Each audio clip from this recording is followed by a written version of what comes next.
Stop scrolling. I need your full attention for this. This is a serious matter.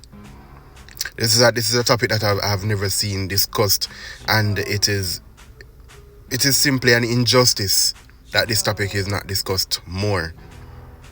And that topic, you may ask, side chick, Bonaman, Joe Grant, Sneaky Link, the importance of these figures in our society. Yeah, they're very important. Very, very important. Oftentimes I will see people rushing in traffic, and I will simply say to myself, why is this gentleman or this lady rushing to try and catch the side chick or the Joe Grant at home?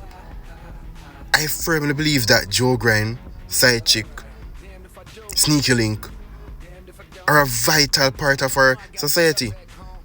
I believe that they are like a natural disaster. They have to happen.